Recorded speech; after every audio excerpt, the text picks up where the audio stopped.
Ketika Pak Mitro datang ke Magelang, Pak Mitro ngomong sama saya, "If titip ya, Prabowo." "Iya, siap Pak." Jadi masuk Prabowo, saya ambil dia untuk adik asuh masuknya, dia sebagai junior, saya sebagai seniornya, saya punya hak 4 orang untuk saya didik di bawah pengasuhan saya. Kita dukung Habibie. Iya. Masa itu, tapi para jenderal yang lain kan nggak ingin Habibie supaya naik. Mereka ingin juga jadi presiden. Apa Benny Murdani, ya, apakah Luhut Panjaitan, itu. Nah, Wiranto juga begitu. 18 Mei 98 ya saya dengan Prabowo datang ke Bapak, jangan mundur Pak. Saya sudah nggak ada yang dukung saya. Kami siapkan kok masa untuk dukung Pak Harto supaya itu MPR dibersihkan. Udahlah saya dinyatakan mundur Pak Harto. Laporan dari BAIS, laporan dari intelijen polisi, laporan BIN. Prabowo menang 2019 itu. Termasuk si SBY mestinya dia dukung Prabowo. Dia tahu dia menang. Tapi dia diam aja. Tapi kan di belakang Jokowi ini kan oligarki, guru-guru yang ekonom mereka yang udah pegang kekuasaan uang, toh. Pak Prabowo ini memang ada kerepotan. Oligarki ini dengan pejabatnya udah royoan. Kenapa Pak Prabowo justru kemudian mengecewakan banyak pendukungnya ketika beliau di awal-awal kemarin mengatakan hidup Jokowi? Kamuflase bukan karena hatinya. Termasuk polisi, dia nggak akan ganti. Kalau polisi agak digoyang-goyang sedikit, kan ada keributan. Lepaskan itu demo besar-besaran, dilepaskan aja kan kacau negara ini.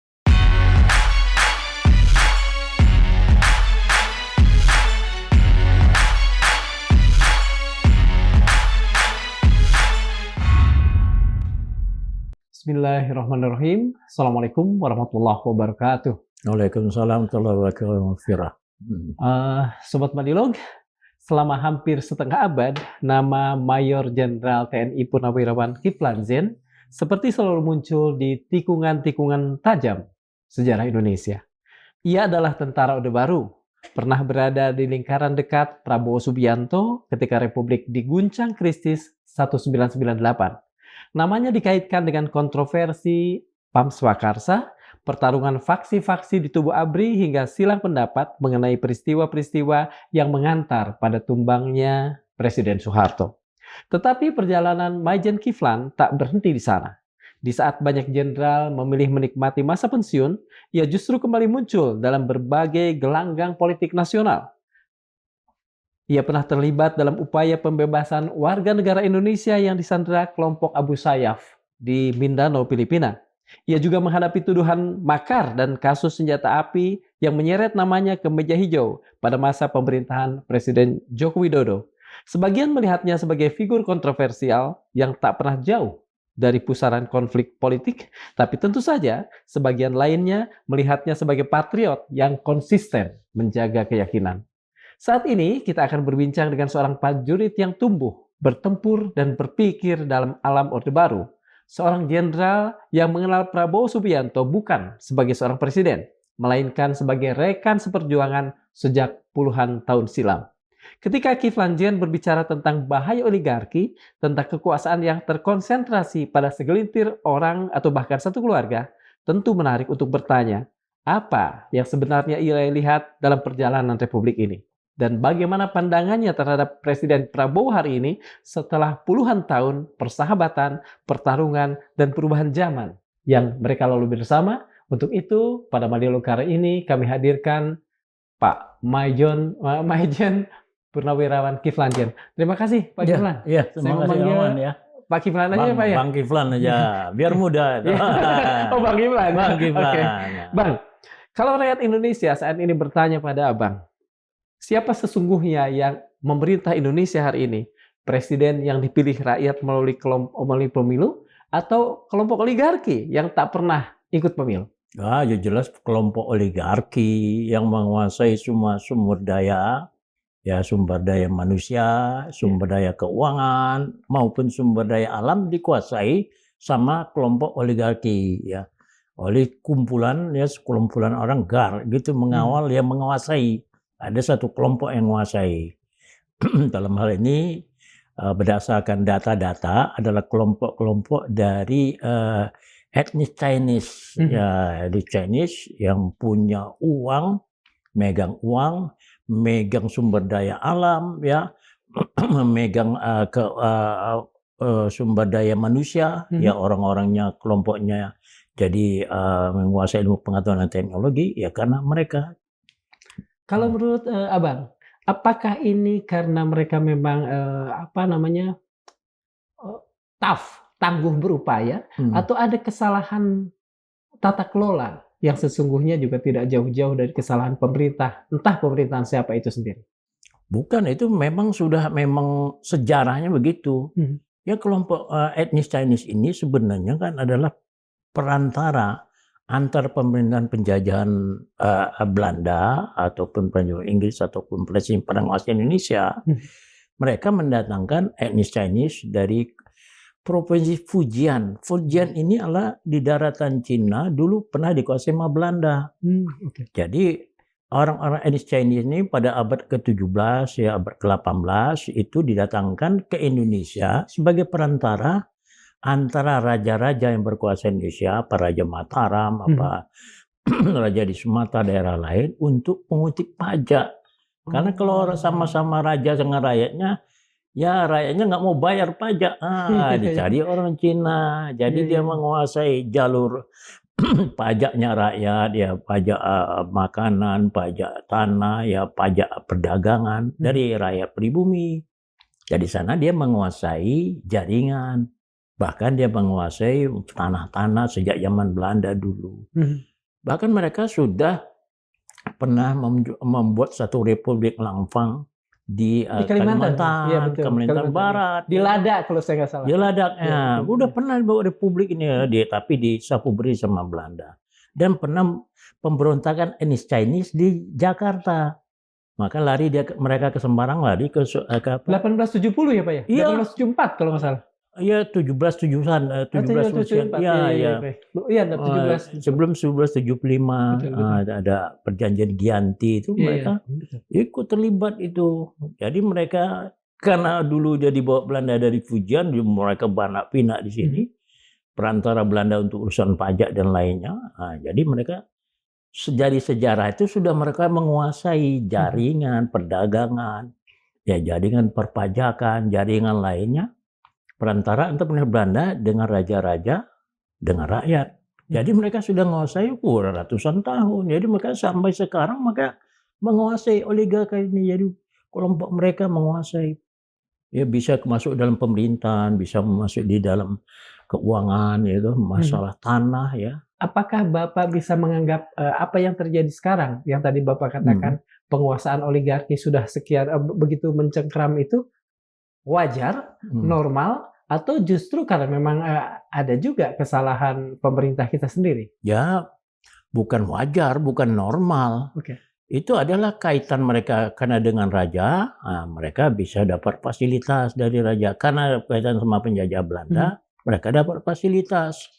Ya, fasilitasnya bahwa masa itu dia karena perantara banyak mereka kolaborasi sama pemerintah Belanda dengan raja. Dan kemudian mereka akhirnya punya jaringan logistik, jaringan pengetahuan, jaringan apanya. Jadi mereka tumbuh dengan kekuatan kerjasama dengan pemerintahan sejak zaman Belanda dengan pemerintah Belanda. Dengan zaman Jepang ikut dengan Jepang, zaman pemerintahan Bung Karno ikut dengan Bung Karno, dengan Pak Harto ikut Pak Harto sampai sekarang.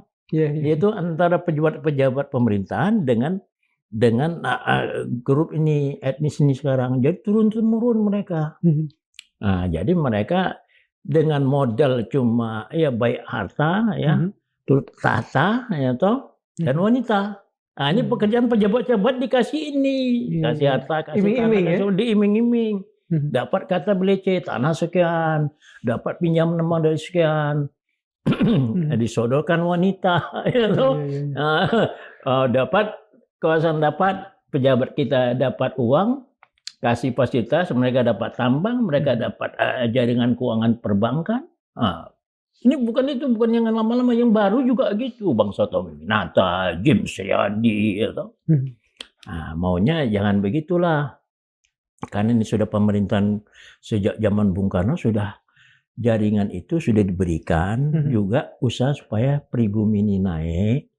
ya golongan pribumi, rakyat bumi putra. Ada yang namanya sejak Pak Mitro dulu, yaitu benteng. Iya betul. Diberikan fasilitas kepada rakyat ini, tapi pada bangsa Indonesia sebagian bangsa Yusuf Kala jadi dia toh. Ada program Alibaba juga. Alibaba jadi mereka yang baik-baik jadi. Tapi yang nggak punya kemampuan dapat fasilitas dari Presiden Soekarno, dari Pak Mitro, dia jual ini kata beleceh sama kelompok sana. Jadi nggak jadi. Kalau jadi Pak Yusuf Kala CS, ya, orang tuanya Ical Bakri, ya, nah, itu dilanjutkan juga nanti pada masa Pak Harto. Pak Harto diberikanlah supaya mengalir, dia punya logistik, dia punya jaringan, dia punya pengetahuan, ya diberikanlah sama-sama dengan pribumi supaya sama-sama naik.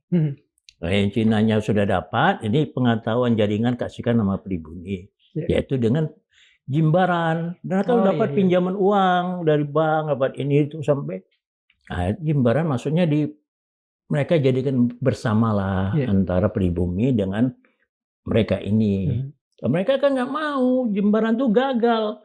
Mereka mau dapat pinjam uang di bank, jaringan mereka nggak mau dikasih sama pribumi, baru nanti dapatlah kelompok-kelompok bangsa kelompoknya Ical Bakri, CS lah, anak-anak muda ya toh.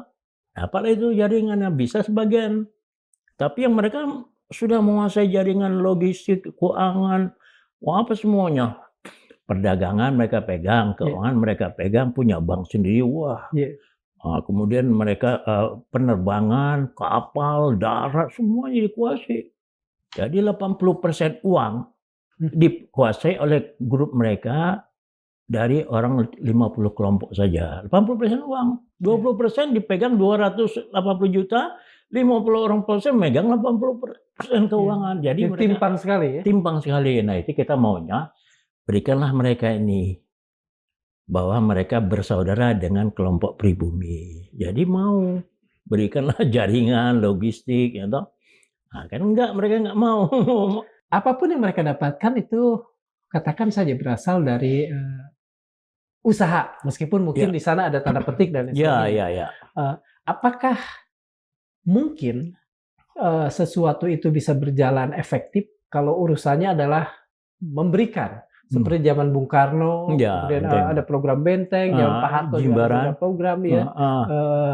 Ya kesini, kita nggak tahu lagi apakah ada program yang katakan saja punya upaya untuk melindungi pribumi seperti atau tidak. Kalau pasal 33 Undang-Undang 45 bahwa itu dikuasai oleh negara. Dikuasai oleh negara. Betul. Nah, negara itu memberikan kesempatan lah yang golongan ya etnis Chinese ini punya jaringan, punya logistik segala macam, supaya memberikan ilmu pengetahuan jaringan juga kepada pribumi supaya tidak timpang seperti Malaysia kan. Iya, betul. Setelah kerusuhan 69 akhirnya Malaysia naikkan ke pribumi ini jadi 40%, 60% mereka. Maunya kita begitu. Ini mau diterapkan sama Pak Prabowo, itu yang pasal itu. Jadi jaringan itu supaya nanti pribumi naik. Kemudian masa kita, Pak Prabowo kan punya konsep sekarang untuk bisa pemerataan. Pertumbuhannya sedikit, pemerataannya banyak Pak Prabowo sekarang. Ya umpamanya masalah MBG, masalah Koperasi Merah Putih, masalah sekolah rakyat, masalah sekolah Garuda, masalah SMA Nusantara kan diperbanyak supaya golongan bawah ini naik derajatnya. Dengan pertumbuhannya sedikit, tapi pemerataannya banyak. Diharapkan juga ini kelompok-kelompok etnis Chinese ini dia juga membantu. Maka sering dipanggil nih yang namanya katakan Naga 9 Naga itu ya toh. Kan diundang ke Hambalang. Saya lihat itu ada si Aguan, Tommy Minata, James Riyadi. Itu kelompok-kelompok itu ya. Erick Thohir itu diundang ya, saya Boy itu Garibaldi itu diundang supaya dia punya ilmu pengetahuan, dia punya jaringan, diberikanlah kepada kelompok yang pribumi, pengusaha pribumi, sehingga tidak terjadi ketimpangan sosial. Ini diharapkan begitu oleh Pak Prabowo ini sambil dia membangun pemerataan itu yang saya sebutkan tadi dari RPBN. Tapi kalau kelompok etnis Cina ini mau dia membagikan jaringan ilmu pengetahuan, jaringan logistik, jaringan keuangan bersama dengan kelompok berbumi ini, tidak ada kecemburuan sosial dan kerusuhan sosial lagi seperti di Malaysia udah tenang. Kalau pendapat saya yang saya lihat nih, dengan dia punya dia punya jaringan sejak zaman Belanda dikasih fasilitas, sekarang dia membaktikan dirilah.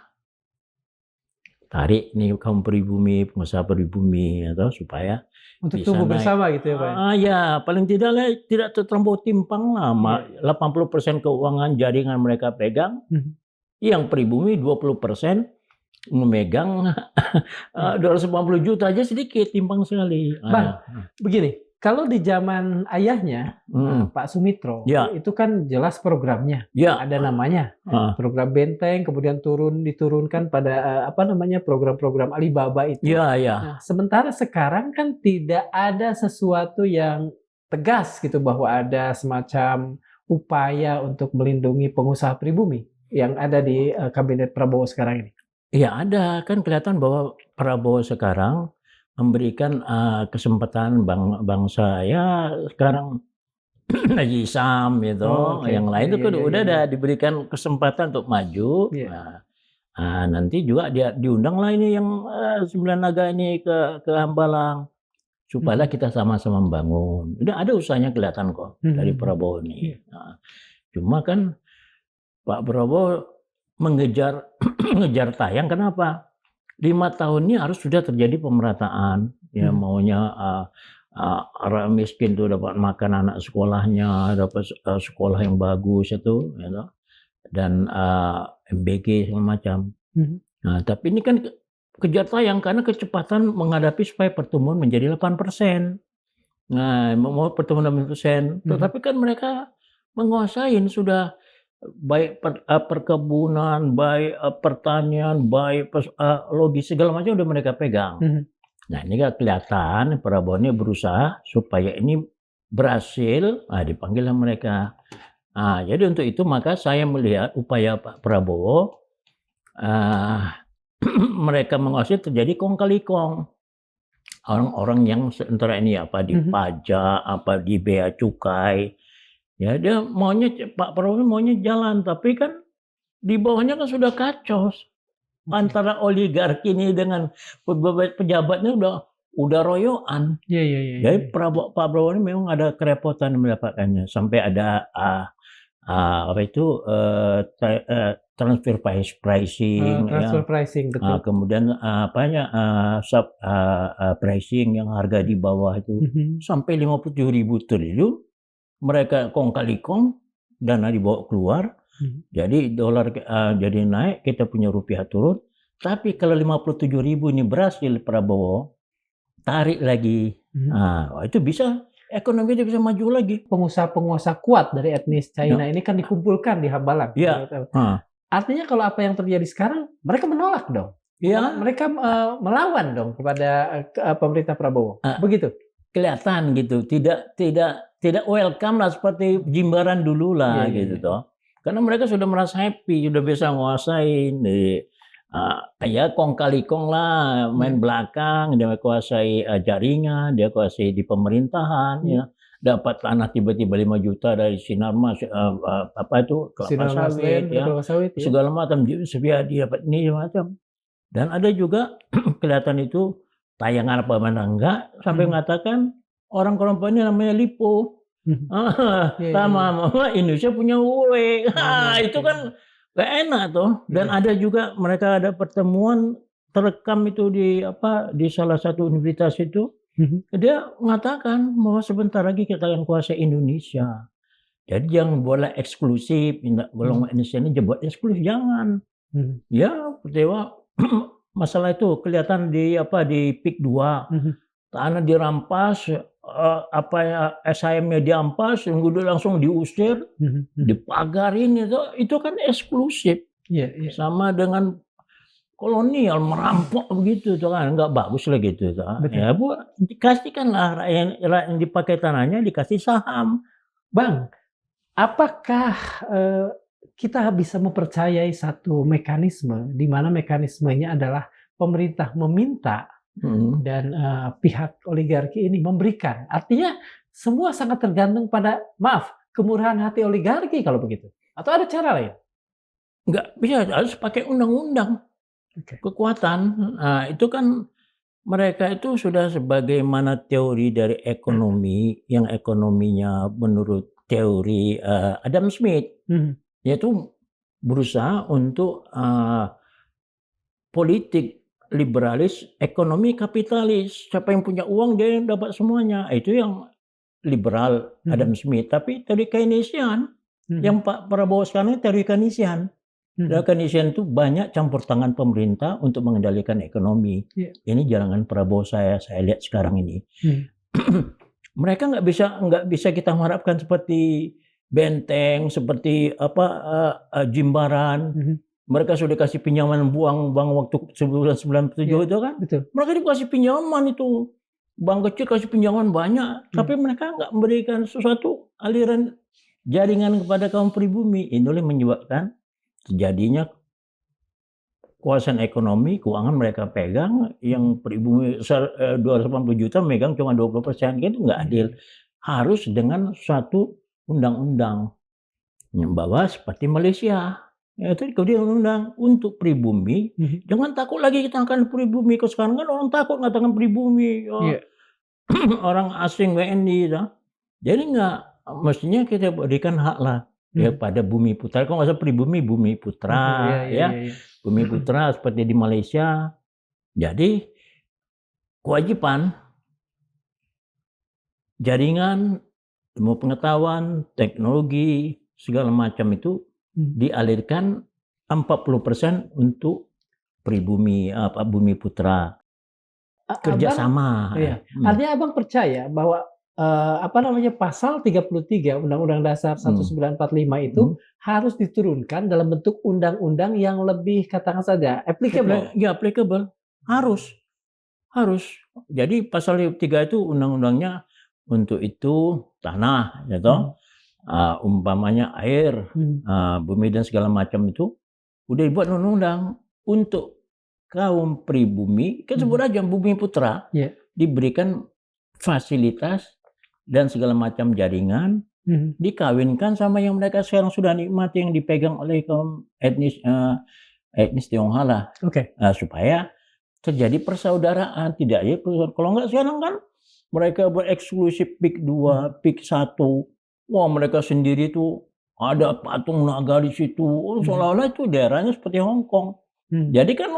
Jadi orang jadi sakit hati lah. Orang yang lama terusir anak-anak orang-orang Banten dari tanahnya, dirampas, di backing lagi.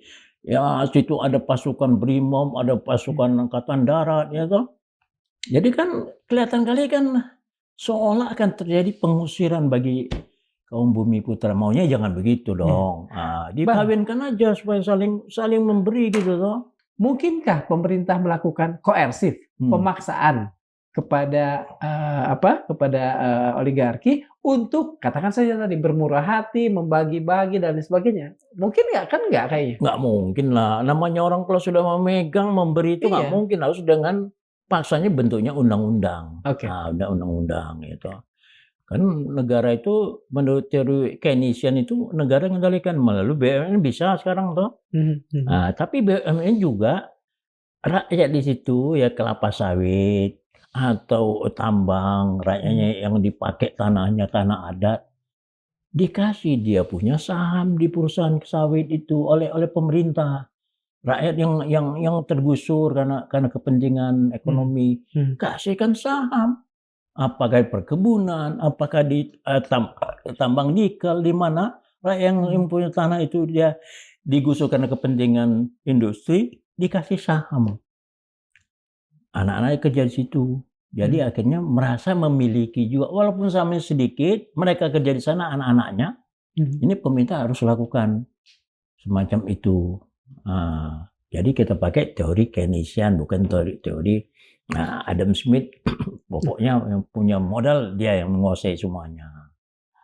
Kalau dalam penilaian abang nih, sudah seberapa krusial, sudah seberapa berbahaya kalau seandainya bagaimanapun oligarki punya kekuatan, pemerintah punya harapan. Ya, Berharap mereka baik gitu.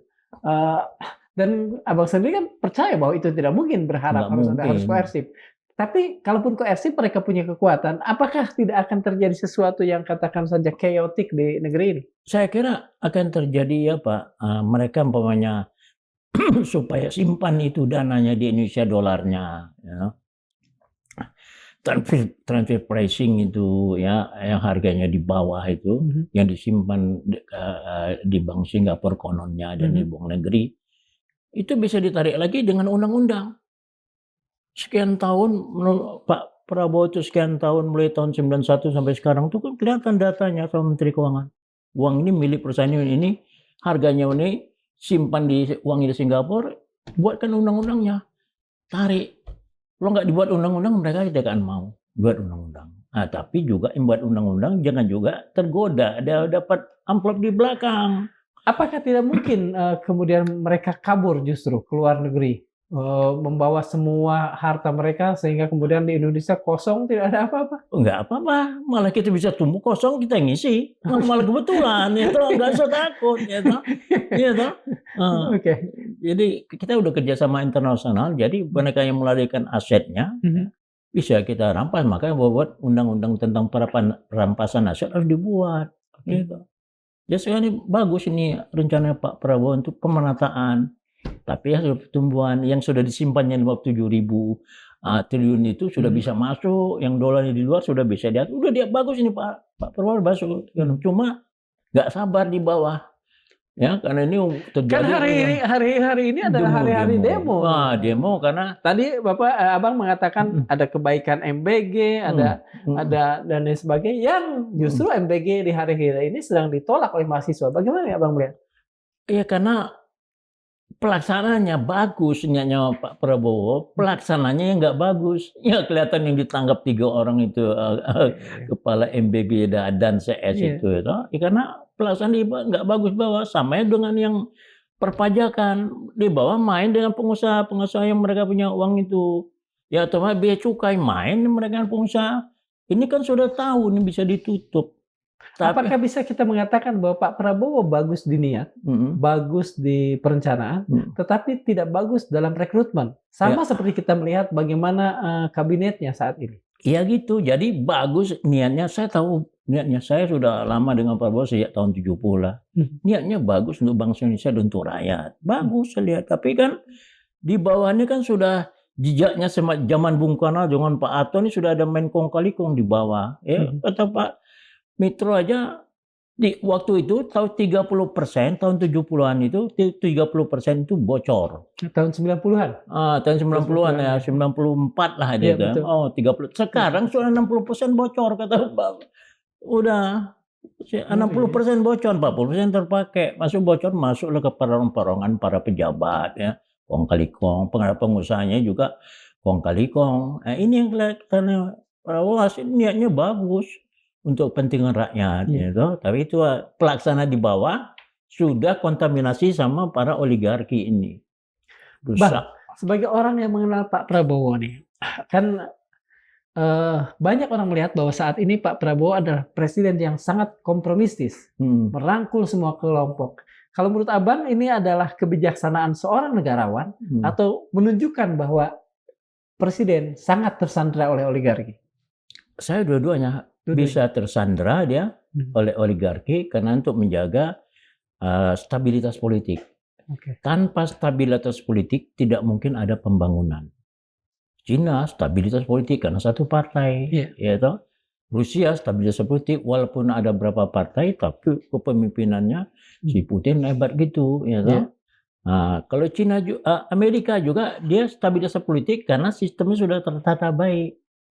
Tanpa ada stabilitas politik, tidak mungkin ada pembangunan ekonomi. Jadi ekonomi itu berdasarkan pertama ideologi, yang kedua politik, yang ketiga ekonomi. Jadi kalau politiknya ideologi umpamanya ideologi kerakyatan, ya politiknya musyawarah, ya ekonomi kerakyatan. Kalau umpamanya dia punya ideologi individualis, politiknya adalah liberalis, ekonominya kapitalis, nggak mikirin orang lain. Nah, makanya kita harus ya sama dengan Pancasila ini bagus, pasal 33 itu bagus dirancang sama Pak Prabowo. Ya kata kasarnya bukan saya karena dekat sama Prabowo, pemikirannya saya tahu, jangan dikira saya ngolor sama Prabowo, enggak. Tapi pemikirannya bagus, niatnya bagi saya sama-sama waktu masa Pak Harto gitu kita melawan oligarki, ini sudah dulu sama-sama kita lawan. Dari mulai Pak Harto banyak sudah oligarki itu udah main dengan pejabat itu mau diperbaiki sama Pak Prabowo nggak kesempatan menjadi presiden tahun 2014 2019 itu. Kenapa? Karena permainan juga oligarki mainkan juga nggak bisa jadi presiden. Padahal dia menang sebenarnya 2014 2019 itu. Itu ini Pak, itu tuh fakta. Kan banyak ya saya mendengar konon beliau 2014 menang, 2019 menang. Itu Abang dapat dari mana bahwa kemenangan bahwa beliau menang dan tidak kalah sebetulnya? Kan laporan dari BAIS, laporan dari intelijen polisi, laporan dari BIN, Prabowo menang di daerah itu menang. Tapi kan di belakang Jokowi ini kan oligarki, guru yang ekonom mereka yang udah pegang kawasan uang, toh. Kalau Prabowo masuk, ekonomi sudah ekonomi kerakyatan, mereka nggak dapat kesempatan lagi gitu. Nah, dia menang. Termasuk si SBY, mestinya dia dukung Prabowo, dia tahu udah menang, tapi dia diam aja karena ada persaingan antara kalau diganti sama Prabowo nih dia presiden 2014 oleh Prabowo sih. Dia ada persaingan dulu sejak Taruna, jadi dia nggak akan mungkin dia mau kasihkan Prabowo menang. Itu dulu persoalannya. Takut dia si SBY kalau dia menang nanti bisa hilang pamornya begitu loh. Bang, begini. Kalau misalnya tadi Abang mengatakan bahwa ada dua kemungkinan mengapa Pak Prabowo sangat kompromisi saat ini. Pertama karena beliau juga memang sebagai seorang negarawan harus mempertimbangkan banyak hal, terutama stabilitas politik. Dan kedua, Abang juga tidak menyangkal bahwa beliau tersandera, tersandera oleh oligarki katakan. Dengan keyakinan Abang terhadap Prabowo muda, sifatnya apanya? Kapan Pak Prabowo bisa melepaskan dirinya dari ketersanderaan itu? Ya, kalau makan bubur yang panas, kan nggak kita makan bubur ini sakit lah nong. Di pinggir, mulai ditangkapin, ini namanya. Mulai kelihatan, ini ada kaitan sama geng Solo, lalu kelihatan hubungan ini sama si Jokowi. Ini kan orang-orang mereka semua terbuka di depan umum, pelan-pelan dia bersihkan, pelan-pelan diganti menterinya. Jadi ini kalau sudah dia stabil nanti sampai 2029, masuk dia sebagai presiden. Lagi yang kedua, baru itu bang itu. Kenapa Pak Prabowo justru kemudian mengecewakan banyak pendukungnya ketika beliau di awal-awal kemarin mengatakan hidup Jokowi dengan sangat tulus kelihatan. Kenapa tuh Bang? Kalau menurut Abang itu kamuflase, bukan karena hatinya ya toh. Ya supaya sementara terjadi kestabilan politik dulu lah. Bentar lagi lah, ini mungkin bulan-bulan atau ini juga sudah diadakan penyelesaian itu dengan perombakan kabinet bisa terjadi. Karena itu menghadapi pemilihan akan datang kuat. Ya, termasuk polisi, dia nggak akan ganti.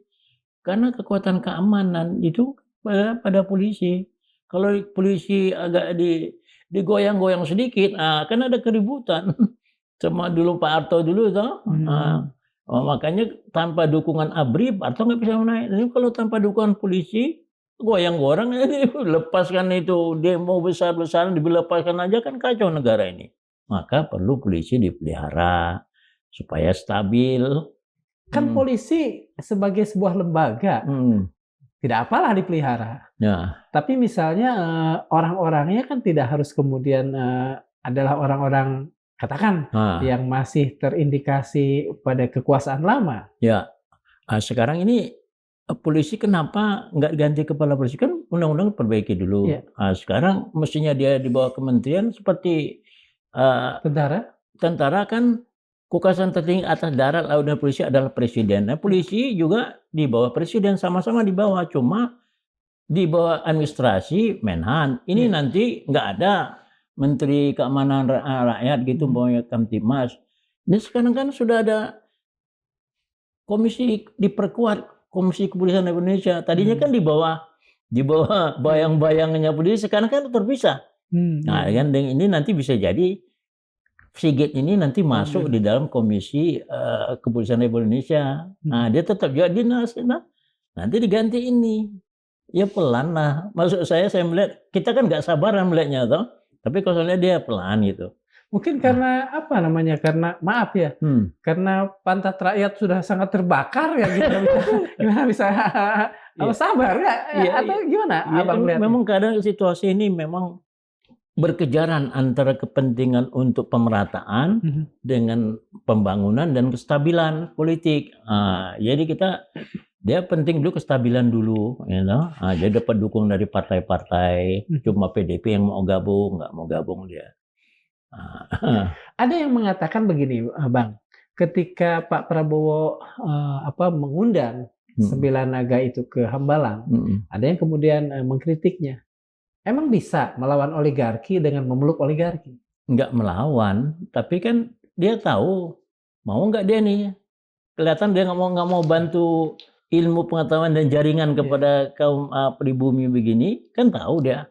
Yang saya lihat ada fotonya Aguan, ada si Tommy Winata, ada James Riyadi, ya, saya lihat itu ada Boy Garibaldi segala macam itu, termasuk yang Sinama segala macam. Diharapkan, nah dia mulai nggak juga, baru nanti ngambil langkah kalau dia stabil politik, udah megang dia kekuatan politik, baru dia ngambil undang-undang. Nggak mesti dipukul kan terjadi kegoncangan juga ya toh. Ya harus dengan pelan lah gitulah. Saya melihatnya begitu. Kecuali orang lain kalau melihatnya caranya gitu toh. Seberapa besar harapan Abang bahwa Pak Prabowo akan menginisiasi turunan pasal 33 ini sehingga menjadi undang-undang? Ya saya lihat bisa nanti. Akan kelihatan nanti kira-kira pada menjelang pemilu. Karena kan begini Bang, DPR-nya sendiri seolah-olah sudah dikuasai oleh beliau kan? Ya, sudah dikuasai, makanya. Jadi kapan lagi gitu? Itu kan ya bagian makan bubur panas tuh jangan langsung pelan gitu. Mungkin pelan lah. Itu udah kelihatan sekarang dia udah mulai membuka semua itu kebobrokan mulai dibuka sama dia. Ini tentang sesuatu yang kita bicarakan tadi dan sedang jadi persoalan, makanya mahasiswa turun. MBG tadi ya. MBG dan antara swasembada pangan, proyek-proyek strategis besar misalnya. Kalau menurut Abang, apakah ini memang jalan benar untuk menjadi negara kuat atau jalan baru bagi segelintir orang untuk menguasai anggaran sebetulnya? Seperti yang kita lihat sampai masuknya mereka itu ke tahanan. Enggak, dan antara udah bisa dikendalikan semua pembangunan, terus nanti masalah transfer pricing, kemudian adanya perubahan dari ekspor barang strategis ya, tambang, 3 macam dulu ini di bawah kendali dan antara supaya masalah asap pricing sama transfer pricing itu tertutup, bisa kendali uangnya kan. Bisa dikendalikan, dolarnya kan nanti bisa dikendalikan sama dengan cara ini. Nah, masuk yang 100% 1 tahun, itu udah bisa dolar masuk, berarti kan nanti dolarnya harganya turun. Nah sekarang udah turun ya, walaupun cuma berapa puluh rupiah gitu kan udah turun. Nggak naik katanya bisa sampai 20.000 gitu. Dia udah kelihatan, apalagi nanti kalau sudah dikendalikan sepenuhnya dan antara itu untuk ekspor bahan-bahan strategis itu. Nanti dolar dikendalikan 100%. Ada dolar dipegang masuk. Singapura malah sekarang kelabakan, banyak mulai kemakmuran Singapura mulai terpotong gitu. Oke Bang, ini kita bicara sesuatu yang mungkin entah sejarah, entah kedekatan Abang dengan Pak Prabowo. Abang mengatakan mengenal Pak Prabowo sejak tahun 70-an. Ya. Kemudian kita tahu dari catatan bahwa ketika Abang menjadi Kepala Staf Kostrad, Pak Prabowo adalah Pangkostradnya. Ya. Saya ingin bertanya begini, apakah ada satu saja sisi Pak Prabowo yang tidak diketahui publik saat ini, tetapi sangat penting untuk publik tahu agar publik tahu memang begitulah cara Pak Prabowo memimpin. Jadi masa Pak Prabowo ini kan mengerti sekali dia masalah sejarah bangsa. Gitu. Saya sejak tahun 70 dia masuk Taruna tingkat 1, saya kan ketua Dewan Musyawarah Taruna, wakil komandan divisi KOR untuk eksekutif, untuk legislatif saya ketua. Abang 71 ya Bang ya? 71, saya masuk 68. Oh, iya. Tahun 70 kita tingkat 3 itu sebagai teman saya komandan divisi, wakil komandan, tapi di legislatifnya Dewan Musyawarah Taruna saya ketua. Jadi masuk Prabowo saya ambil dia untuk adik asuh masuknya, dia sebagai junior, saya sebagai seniornya, saya punya hak 4 orang untuk saya didik di bawah pengasuhan saya. Siapa saja waktu itu Bang? Ada termasuk salah satu Prabowo-nya lah gitu. Ya. Prabowo-nya satu. Dan saya ketika Pak Mitro ada di datang ke Magelang, Pak Mitro ngomong sama saya, titip ya Prabowo, iya siap Pak. Saya lah ikut itu menata kehidupan sosial tarunanya sampai dia menjadi tingkat 3, sampai tingkat 2 saya udah masuk tingkat 4 saya jadi perwira, dia lanjutlah sampai saya ketemu lagi niat cita-citanya sekitar tahun 85 lah kita ketemu lagi memperbaiki Indonesia bagaimana masa depan dengan masa depan. Tapi juga ada persaingan di antara para jenderal ini untuk menggantikan Pak Harto. Jadi makanya Pak Harto termasuk digoyang oleh para jenderal juga, jenderal pensiunan begitulah ya. Ya, nggak saya sebut namanya. Terjadi tahun 85 sampai dengan 98. Nah, jadi saya dengan Prabowo saya termasuk Safri Samsudin, Ria Mizar, kalau macam kita berdua perwira muda itu berkeinginan nanti ketika ini Pak Harto turun, perwira masuk, itulah yang nanti akan menata Indonesia termasuk Prabowo. Nah, Prabowo pikirannya bagus, pikirannya rakyat loh. Kita dulu dijajah begini nggak sejahtera, masa Bung Karno nggak sejahtera, masa Pak Harto sejahtera tapi sudah dikuasai sama oligarki. Dia ingin perbaiki, jangan oligarki yang menguasai, tapi lah kaum yang mayoritas menguasai mayoritas. Mayoritas penduduk menguasai ekonomi mayoritas, logistik mayoritas, semuanya. Kalau paling tidak terjadi kejomplang, itulah pemikirannya Prabowo yang saya lihat selama kita bersama sampai waktu kepala staf Kostrad saya lihat tuh mikir sampai itu kekacauan ya kita selesaikan singkat Pangkostrat menyelesaikan kekacauan 13 Mei sampai 15 selesai 3 hari cuma tenang udah nggak ada lagi kerusuhan besar. Ya. Orang Yunani bilang pantare, semua mengalir, semua berubah. Ya.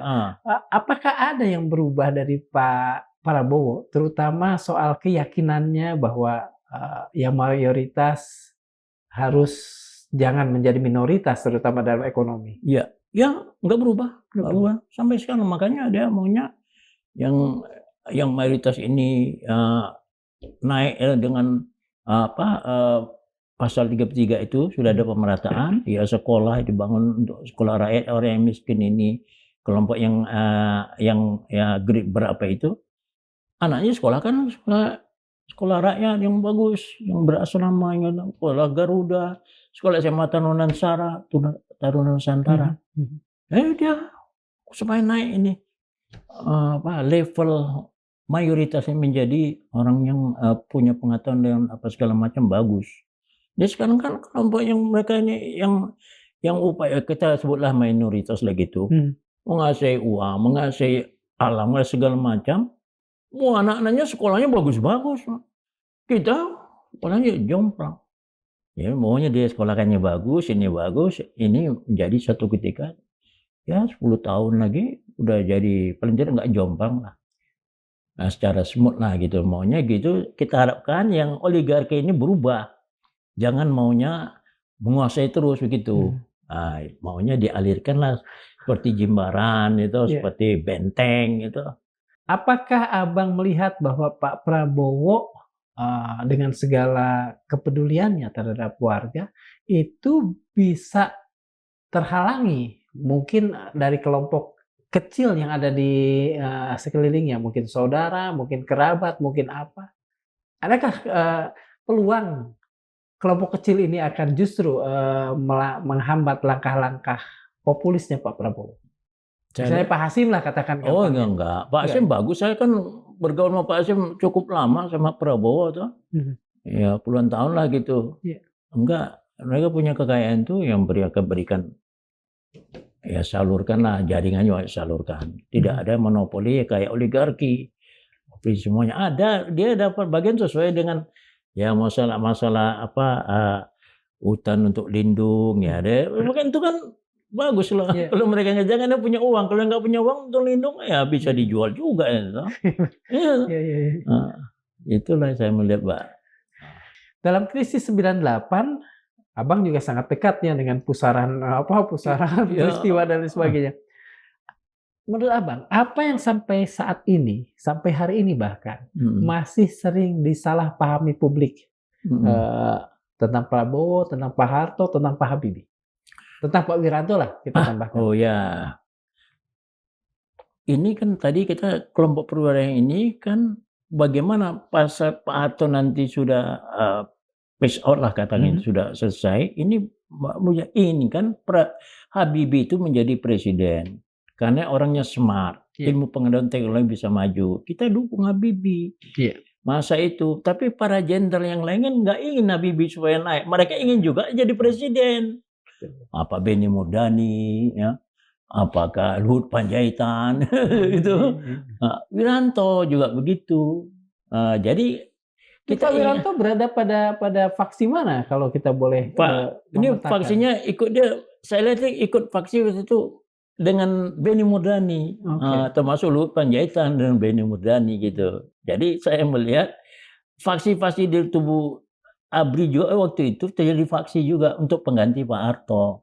Kalau kita yang perwira muda Prabowo CS, Sapri atau siapa Pino Kamal, apa saya inginkan Habibie yang naik. Nanti kan Indonesia kan jadi negara maju kalau dibawa orang-orang teknokrat bangsa Habibie. Tapi mereka nggak mau tuh. Habibie juga tetap juga sebentar keadaan kacau. Cuma 1 bulan wakil presiden naik jadi presiden kan terkejut dia. Maunya kita nggak, Pak Harto mau mundur tahun 2000 rencananya. Habibie naik, udah ada gripnya pegang di perwira muda bangsa CS dengan Prabowo dukung. Tapi kan perwira yang lain kan cemburu nggak mau juga. Ada persaingan di antara perwira juga. Terjadilah 98. Terjadilah 98. Ya toh. Jadi kan konon waktu itu keluarga Pak Harto sempat kurang terlalu oke dengan Pak Prabowo ya, sempat dianggap dikatain pengkhianat segala rupa. Itu maaf cakap saja. Itu maaf cakap saya melihat ya, saya mendengar dan saya mengalami. Jadi itu laporan dari si Pak Wiranto para Pak Prabowo karena dia kedekatan sama Habibie, seolah-olah Habibie ini kepengen nafsu ingin cepat jadi presiden, dilaporkan kepada Pak Harto. Pak Harto turun, padahal kita dukung Pak Harto supaya jangan turun. 18 Mei 98 saya dengan Prabowo datang ke Pak Harto, jangan mundur Pak. Saya sudah nggak ada yang dukung saya. Kami siapkan kok masa untuk dukung Pak Harto supaya itu MPR dibersihkan. Udahlah sudah dinyatakan mundur Pak Harto. Tanggal 18 saya dengan Prabowo ke rumah Pak Harto. 3 hari sebelum mundur? Iya, belum mundur. Situ Wiranto datang Pak Harto dengan Kepala Angkatan dan Polri. Minta Pak Harto mundur. Tanggal 17 Mei dia dikasihkan semacam super semar, ngambil keadaan darurat, atasi keadaan, nggak mau sih Wirantonya. Kasihkan Subagio Kasat untuk mengambil keadaan dianggap langkah-langkah tidak perlu seperti super semar, nggak mau mereka. Takut dengan Benny Murdani, takut dengan grupnya LBP sama Agung Gumelar situ, termasuk Jenderal siapa itu kepala BIN siapa? Pak Hendro. Hendro itu grupnya mereka semua. Jadi Pak Hendro kan mundur dari Menteri Transmigran. Pak Harto jadi mundur 15 menteri mundur tahun 98 itu. Ingat toh? Jadi itu pertarungan dari para jenderal juga, yang satu inginkan Habibie naik, kita yang muda-muda Habibie naik. Tapi yang tua-tua yang kelompok ini ingin mereka yang jadi presiden. Jadi tahun 98 itu juga terjadi the clash of the generals. Iya, the clash of the general. Anak muda inginkan Habibie. Kalau yang tua-tua ini inginkan jenderal lagi, Benny Murdani, siapa gitu toh. Iya, iya, iya. Edi Sudrajat, ya persaingan juga lah gitu Iya. toh. Padahal kita yang muda inginkan, wah teknokrat, maju Indonesia. Itulah Prabowo inginnya gitu. Saat ini apa? Abang sampai saat ini menyayangkan nggak terjadinya itu atau sudah menganggap oke lah itu kemauan sejarah, takdir sejarah atau apapun namanya? Ya saya sangat nyesalah kejadian itu, kok bisa terjadi gitu, ya toh. Mestinya nggak bisa terjadi gitu kan, tapi karena persaingan di antara mereka terjadi itu, kita anak muda baru letkol, baru mayor jenderal, baru lieutenant jenderal, belum kuat, ya mereka masih kuat, ya sudah. Ya jadi ya tersingkirlah anak-anak muda yang inginkan maju Indonesia seperti Prabowo, Safriudin, saya, Ismet Zuhairi, orang muda semuanya itu. Supaya nih Habibie naik. Nah, jadi kita pengetahuan teknologi naik gitu. Nggak mau ya, termasuk oligarki gabung. Malah jangan sempat Habibie jadi. Ada nggak nanti hijau Islam. Oh ya, zaman Joro Itu kejadian. Apalagi Singapura nggak senang dengan Habibie. Bisa kalah nanti Singapura gitu toh. Singapura nggak senang Habibie naik wakil presiden. Nah gitu, itu pernyataan mau kita dukung Habibie itu. Ada pertemuan tokoh-tokoh di Kopassus bulan Januari tahun 1998 mendukung Habibie jadi presiden, wakil presiden. Iya, Kopassus pertemuannya. Waktu itu Kopassus masih dajiannya masih Pak Prabowo. Masih Pak Prabowo. Januari 98 masih Pak Prabowo. Pertemuan tokoh-tokoh sana, naikkan Habibie naik. Tokoh-tokoh yang dimaksud waktu itu tokoh-tokoh sipil juga? Sipil, udah sipil itu. Ya ada Anwar Haryono, ada Nurholis Majid, ada Din Samsudin. Ya tokoh-tokoh muda semua. Kalau Habibie naik, tapi mereka kan takut. Habibie kan ijmi, nanti Islam wah hebat gitu. Itu mereka takut. Gitu. Kalau itu naik Habibie, wah Indonesia sekarang udah ke ruang angkasa. Nah, jadi sebetulnya Abang secara pribadi melihat reformasi 98 ini sebagai apa? Sebagai penyelamatan Republik atau pembelokan yang kemudian membuat negara ini saat ini dikuasai oligarki? Pembelokan. Bukan reformasi, itu rusakisasi. Bukan reformasi, rusakisasi.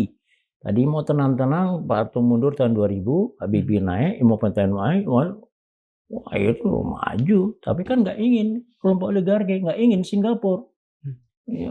Indonesia jadi negara maju. Ingin kacau balau. Mulai tahun 97, demo itu terjadi mulai tahun 97, yang dari Forkot, Fordem, PRD, Budiman Sujatmiko, mereka kan yang demo sampai pemboman di Tanah Tinggi kan orang PRD. Pertemuan di Bekasi. Kan yang anak PRD semua, yang kaum kiri, yang bawa komunis itu. Nah, kan dendam sama Pak Harto. Nah, demo mulai tahun 97 lah mulai demo. Dulu kan nggak ada di bawah 97.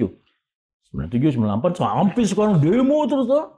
Hancur ya Indonesia gara-gara nggak bisa dibendung lagi demo. 97 lah pelajaran demo. Itu di belakangnya siapa?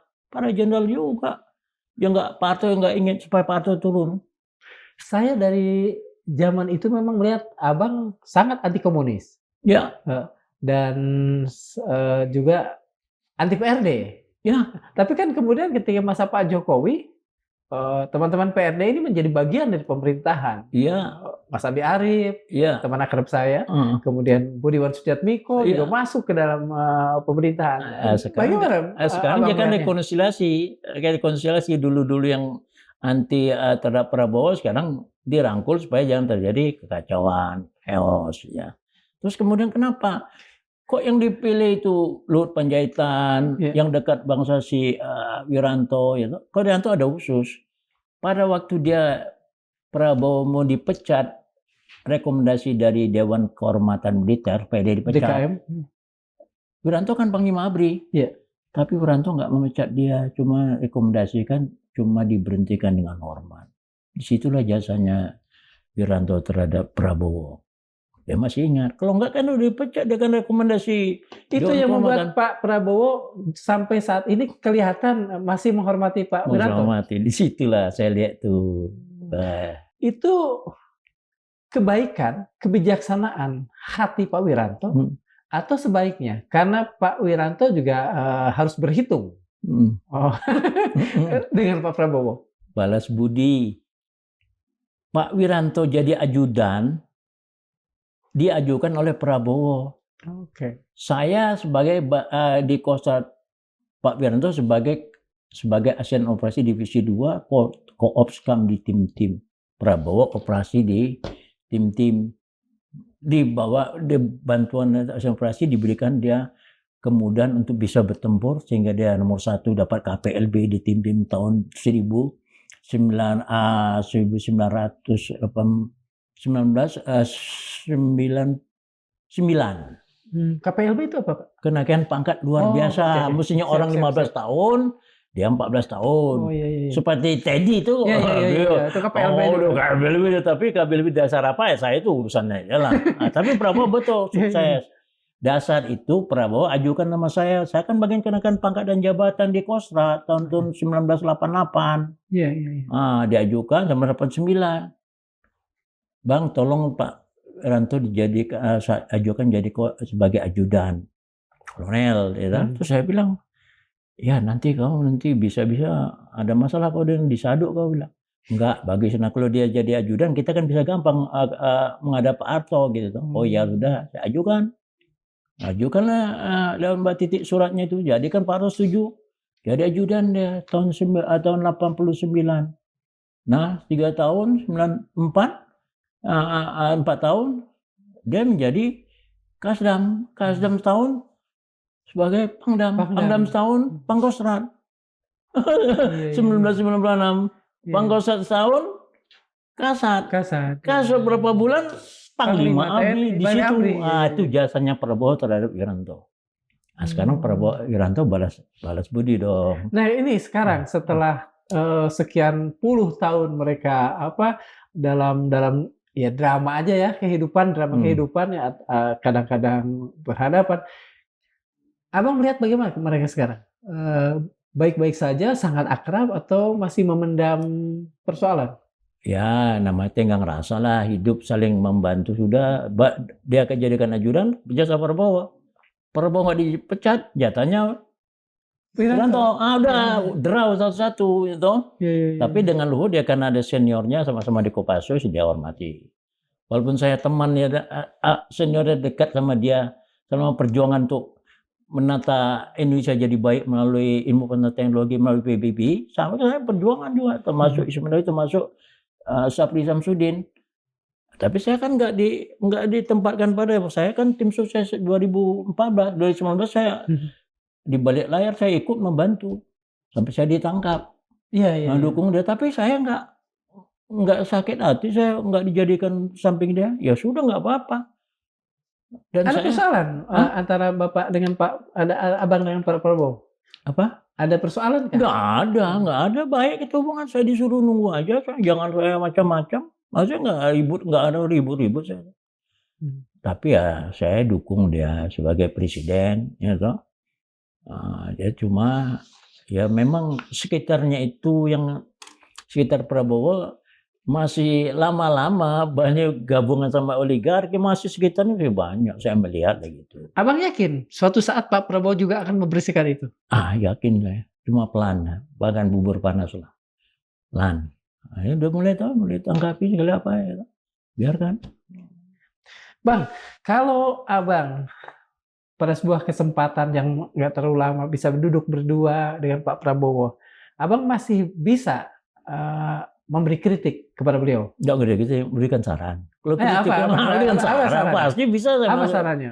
Apa sarannya, Bang? Sarannya bahwa ini diselesaikan, jangan terlampau lama. Kalau terlampau lama tenggelam, itu oligarki itu udah tambah kuat lagi, menyusahkan lagi nanti pada waktu Pilpres yang akan datang. Tapi dukung ya. Mengapa Abang tidak bisa mengatakan, saya tidak bisa mengkritik, saya hanya bisa memberikan saran? Apakah Pak Prabowo anti kritik menurut Abang? Enggak. Ya pantasnya kan kritik kan sama juga untuk Oke. merubah. Betul. Saran kan sama juga untuk merubah. Betul, Ya betul. bagaimana dengan saran aja kita bisa merubahnya? Mengapa harus Apa kritik? kritiknya? Ya, Siap. ya, ya, Siap, siap. Oke Bang, makasih Bang. Oke ya. Terima kasih untuk kehadirannya di Mandilog kali ini. Sobat Mandilog, barusan kita mendengar pengalaman seorang jenderal yang hidup dalam beberapa babak penting perjalanan Republik ini. Dari masa ketika negara dipimpin dengan komando, ke masa ketika demokrasi menjadi mantra, hingga hari ini ketika perdebatan tentang oligarki kembali mengemuka. Sejarah mengajarkan bahwa nama selalu berganti. Presiden berganti, partai berganti, bahkan generasi elit pun berganti. Tetapi pertanyaan yang lebih penting adalah, apakah pergantian itu sungguh memperluas kesempatan bagi rakyat atau hanya memindahkan pusat kekuasaan dari satu lingkaran ke lingkaran yang lain? Filsuf Amerika modern, Christopher Luss, pernah mengingatkan bahwa pergantian elit tidak selalu berarti pergantian kekuasaan. Dan mungkin disitulah letak kewaspadaan yang harus terus dijaga oleh sebuah bangsa yang mengaku demokratis. Al-Quran mengingatkan, وَتِلْكَ الْأَيَّامُ نُدَاوِلُهَا بَيْنَ النَّاسِ. Dan masa kejayaan dan kehancuran itu kami pergilirkan di antara manusia. Quran Surat Ali Imran ayat 140. Kekuasaan akan selalu bergilir. Nama-nama besar akan datang dan pergi. Tetapi keadilan, akal sehat, dan keberpihakan kepada rakyat tidak boleh ikut pergi bersama mereka. Terima kasih. Assalamualaikum warahmatullahi wabarakatuh. Terima kasih, Bang. Ya, terima kasih.